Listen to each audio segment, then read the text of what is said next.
British Kirat Rai organisation of अमेरिकाको तेस्रो महाधिवेशन गर्दैछौँ। हुन त गएको साल नै महाधिवेशन हामीले सम्पन्न गर्नुपर्ने थियो।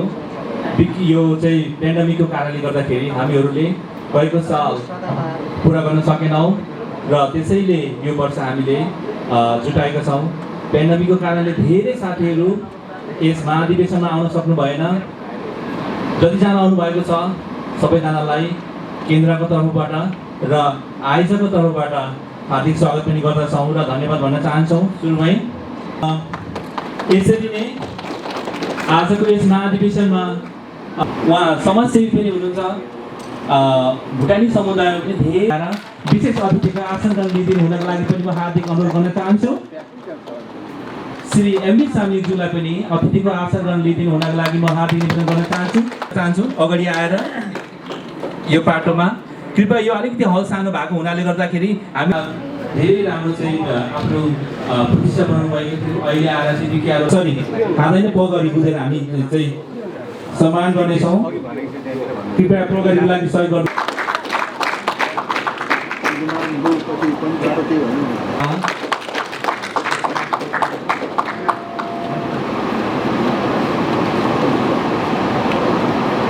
सम्मान गरिदिनु होला। मैले भन्न छुट्याएको अर्को कुरा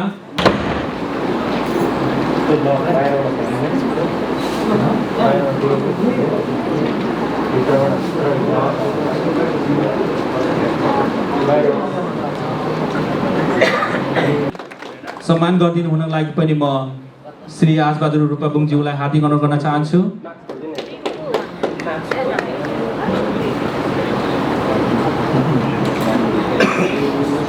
राम राईज्यू उहाँ हाम्रो मार्क्सिस्ट ग्रुपको भाइस प्रेसिडेन्ट हुनुहुन्छ। उहाँलाई पनि अतिथिको आसन ग्रहण लिदिनु हुनको लागि हार्दिक अनुरोध गर्न चाहन्छु। अब हाम्रो सबै सुन्नुमा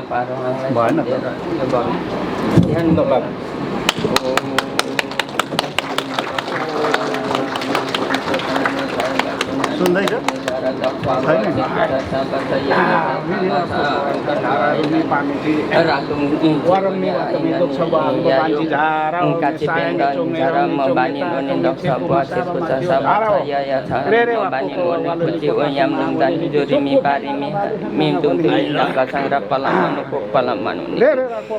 saya panu ne rangki panu mene dani jare daksa buaci cikuta sabacawa yang dani jarani saya panu rangki panu sari saman caca tidak kasara palamanu tinggal ina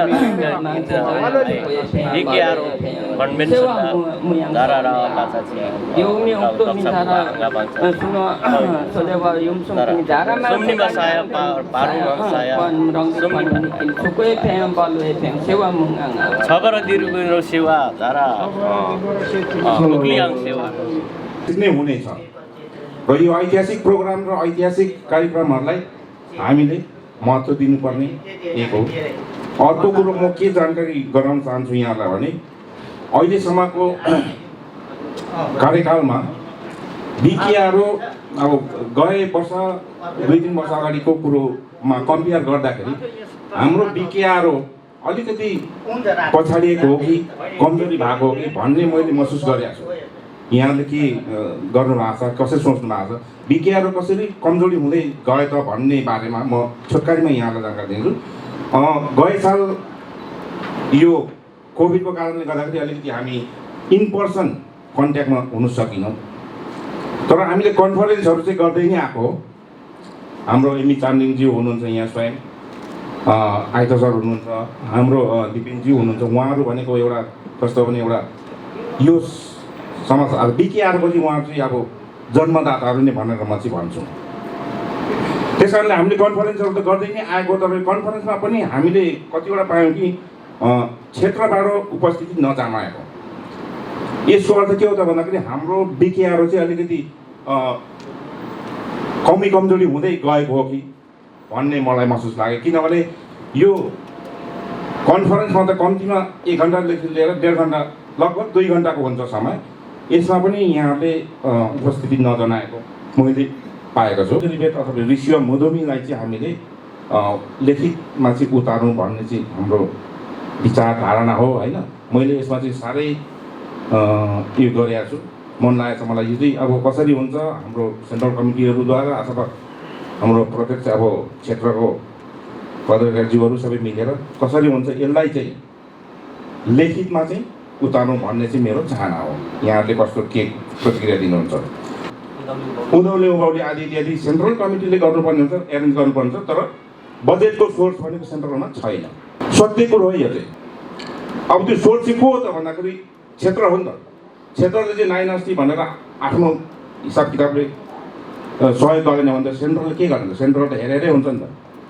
त्यस कारणले गर्दाखेरि म के आह्वान गर्न चाहन्छु भने सेन्ट्रलले गर्ने प्रोग्रामहरू घटाउँ अब, किनभने हाम्रो बजेट सोर्स छैन नि त। जति पनि कार्यक्रमहरू गर्नु छ क्षेत्रलाई फ्याँकिदिउँ, त्यसो गर्दा क्षेत्रले गर्नुपर्ने हुन्छ एरेन्ज सबै, अनि अब सेन्ट्रलले सहयोग अरू अन्य क्षेत्रले सहयोग गर्नु त स्वाभाविक नै गरि नै हाल्छ। तर सेन्ट्रल कमिटीले सेन्ट्रलको मान्छेले नै त्यो प्रोग्राम सेट गर्दा चाहिँ सेन्ट्रललाई धेरै खर्चिलो भएकोले गर्दाखेरि यो बजेटको सोर्स छैन। हुने प्रोग्रामहरूमा हामी गरिरहेछौँ। अस्ति हामीले एउटा कुरो चाहिँ धोका दिएको जस्तो पनि भयो। अमर सरलाई हामीले यसपालिको यालम्बर कप एक्रोनमा गर्ने भन्ने हाम्रो सोच थियो, तर खासै त्यही अब धेरैवटा म्याचहरू जुधेको कारणले गर्दा त्यो हामीले राख्न सकेनौँ।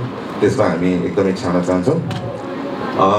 आउने दिनमा हामी पक्कै गर्छौँ भन्ने बाचाका साथ यो मेरो छोटो मन्तव्य यही टुङ्गाउन चाहन्छु। धन्यवाद। यत्रो हामी भुटानबाट चाहिँ नि नेपालबाट अमेरिका आएर पनि यो संस्था खोल्नुपर्ने के थियो त हामीमा?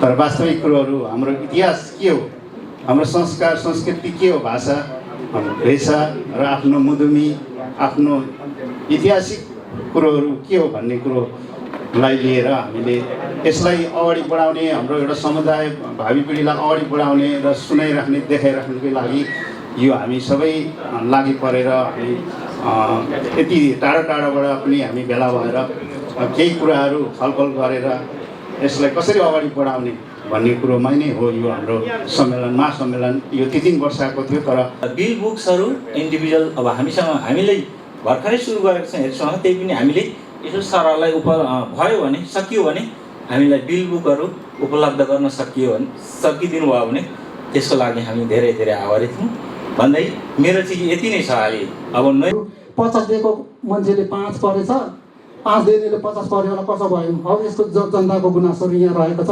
यसको लागि पनि केन्द्रलाई म सुझाव गर्न चाहन्छु। र अर्को कुरो हाम्रो भाषा लिपि र संस्कारमा केन्द्रले प्राथमिक दियोस् भन्ने कुरो राख्दछु। धन्यवाद। जन्मसिद्ध हामी किराँत हौँ, जन्मसिद्ध म राई हो, मेरो कुनै गल्ती छैन राई हुनुमा। त्यसर्थ म राई भएरै बस्नु चाहिँ मेरो कर्तव्य जस्तो मलाई लाग्छ। म राई हुनुमा धेरै गौरव गर्छु। हामी धेरै किसिमको भाषा बोल्ने, धेरै किसिमले आफ्नो रीतिथिति गर्ने, धेरै किसिमले पाठ पूजा गर्ने, धेरै किसिमले देवी देवता मान्ने जाति राई। संसारमा रहेको राई जाति, चाहे म जुनसुकै धर्ममा किन संलग्न नहौँ, जुनसुकै समूहसँग किन नहौँ, फर्केर म राईको घरमा आइपुगेको हुन्छु। म राई परिवारसँग बसोबास गरेको हुन्छु। राईको चुल्हाभित्र पाकेको एक घाँस मेरो भोजन म लिन्छु। त्यसर्थ म सबैलाई भन्ने गर्छु, जुनसुकै धर्म जुनसुकै संस्कारमा बसे पनि फर्केर आउँदाखेरि राई भन्ने गर, राई भन्न कोसिस गर। म कहिले पनि कुनै पनि हालतमा म डेभिड राई हुँदिनँ। म हाङ हुन्छु, बहादुर हुन्छु अथवा के न के राई नै हुन्छु। त्यसर्थ यहाँ मैले समग्र राईहरूलाई गएर कन्भिन्स गरेर राई किराँतमा या एफमा आऊ भन्ने पनि मैले त्यति आवश्यक मैले देखेको छुइनँ। जान्नु पर्यो, त्यो खुद व्यक्तिले जान्नु पर्यो र आफ्नो जात संस्कार धर्म र इतिहासको जगेर्ना गर्नु पर्यो भन्ने म यो सम्पूर्ण राईहरूलाई यो सन्देश मैले उतिखेरदेखि यो कुराहरू गर्दै आएको आज पनि भन्छु।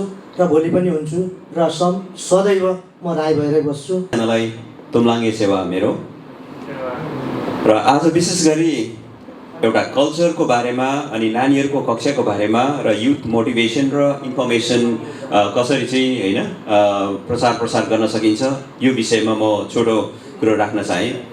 पहिलो कुरो संस्कार कल्चरको कुरो गर्दाखेरि यो हाम्रो कल्चर भनेको टिबेटो बर्मन फ्यामिलीमा पर्छ। टिबेटो बर्मन ल्याङ्ग्वेज र हिमालय क्षेत्रको दुर्लभ एउटा संस्कारमध्ये र धेरै धेरै पुरानो कल्चरमध्ये हाम्रो कल्चर पर्छ। त्यो भएर यसको महत्त्व आफ्नै ठाउँमा छ संसारको अरू कल्चरको जस्तै। र कल्चर हुँदा र नहुँदा मान्छेमा के फरक हुन्छ भने अमेरिकामा तपाईँ हामीसँगै काम गर्ने मान्छे होइन, जो अमेरिकामा बाउबाजेको पालादेखि बसेको मान्छे एउटा गाडी किनेर पनि चलाउन नसक्ने मान्छे हामीले धेरै देखेका छौँ नि। हामीले गाडी नयाँ किनेर चलाउँदाखेरि ओहो तैँले कहाँबाट गाडी किनिस्, तैँले के अलिकति 2 नम्बरी काम गर्छस्, क्या हो तेरो पैसा कहाँबाट आयो त भन्छ नि है। भनेपछि उनीहरू चाहिँ वैचारिक रूपमा माथि उठ्न सकेन। भाषा त होइन नि त, भाषा त इङ्ग्लिस त के ऊ त्यसै पनि जान्ने भइहाल्यो नि। यो रहेछ कि भाषा होइन, कल्चरले चाहिँ आफ्नो संस्कारले चाहिँ वैचारिक रूपमा माथि उठाउन सहयोग गर्छ मान्छेलाई। त्यो भएर हामीले इङ्ग्लिस जानु नजानु तर हामीसँग धेरैजनासँग एउटा गाडी छ, घर छ अहिले, त्यसको मतलब के हो भन्दाखेरि हामी वैचारिक रूपमा माथि उठेको मान्छे हो। त्यो चाहिँ के हो भन्दा कल्चर हो त्यसको आधार।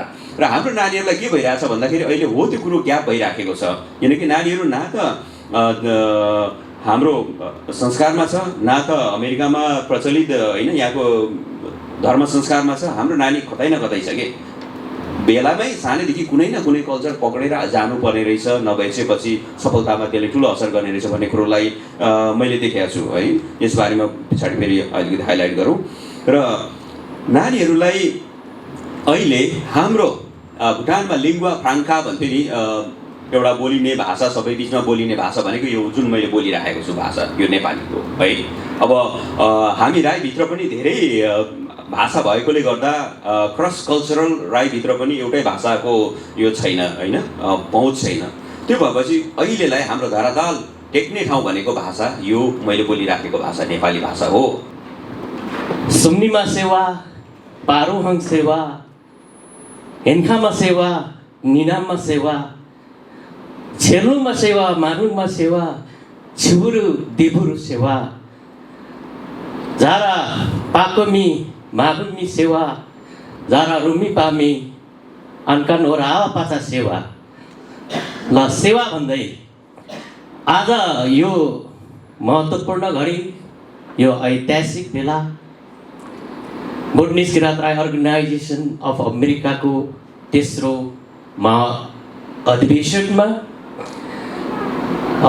सम्पूर्ण हाम्रा किरावा राख्दुङ किराँत राईहरूको पहिचानको निम्ति, किराँत राईहरूको अस्तित्वको निम्ति, किराँत राईहरूको यो एउटा रिच कल्चरलाई प्रोटेक्ट जुन उसलाई प्रिजर्भ गर्नुको निम्ति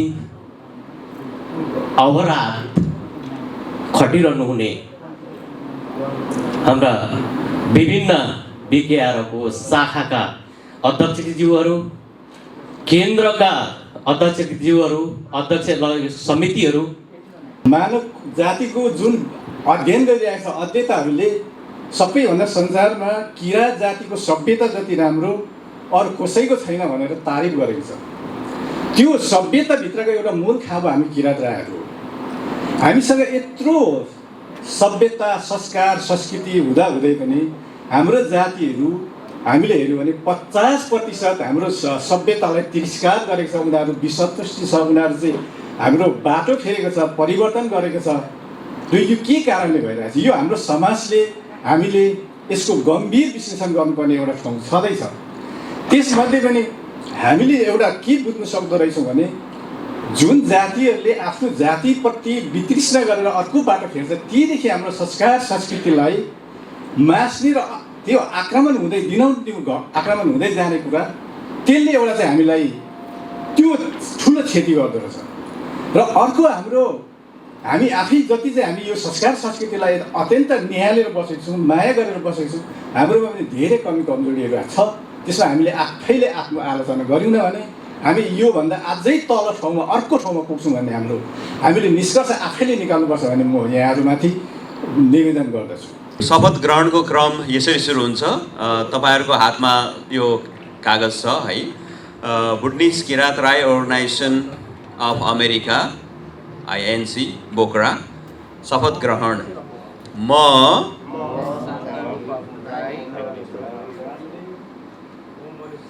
सुम्निमा र पारुहाङलाई साक्षी राखी साथै 3 चुला भाकी शपथ लिन्छु कि बोक्रा भुटानिज किरात राई अर्गनाइजेसन अफ अमेरिकाको पदमा चयन भएकोमा गौरव महसुस गर्दै यो संस्थाले सुम्पिएको पदीय जिम्मेवारीलाई निस्वार्थ र इमानदारीताको साथ पुरा गर्नेछु। म बोक्राको विधान अनुशासन र असल नियमलाई पालना गर्दै यसको उद्देश्य प्राप्तिको लागि निरन्तर रूपमा हृदयदेखि नै लागि पर्नेछु। म बोक्राप्रति सदा वफादार भई समग्र भुटानी किरात राई जातिको गरिमा र स्वाभिमानलाई उच्च राख्न सदैव लगनशील भई लाग्नेछु। जय बोक्रा Bhutanese Kirat Rai organisation of America. सत्र नयाँ समितिले यहाँदेखि हाँकेर लानेछ। उहाँलाई एकदमै धेरै धेरै बधाई भन्दै र जति यहाँ निर्वाचित हुनुहुन्छ पदीय रूपमा उहाँहरू मात्रै नभएर यो समग्र भेला हुने सदस्यहरू तपाईँ हामी सबै नै निर्वाचित हो। तपाईँ हामी सबै नै एउटा एउटा जिम्मेवारी बोकेको व्यक्ति हो भनेर महसुस गर्यौँ भने मात्रै यसलाई अझै बढाएर लान सकिन्छ। र जति आउन सक्नु भएन अन्य बैठकहरूमा उहाँहरूलाई पनि भेटौँ भन्दै अमेरिकाभरि रहेका हाम्रा राई किरात बन्धुहरूको अब यहाँदेखि उता नयाँ ढाँचाले नयाँ तरिकाले हामी प्रगति गर्दै लानुपर्छ। युवा नानीहरू सबैलाई समेटेर भन्दै आज यही नै यो आजको कार्यक्रम यो तेस्रो महाधिवेशन समाप्त भएको घोषणा गर्दछु। हस्त धन्यवाद। धेरै धेरै धन्यवाद सञ्चालन खालिज्यू। समय मिलाइदिनु भयो, आइदिनु भयो, हाम्रो चाहिँ इन्भिटेसनलाई स्वीकार दिनुभयो। हाम्रो फेरि भेट पोके हुनेछ। टिआर सरलाई पनि धेरै धेरै धन्यवाद र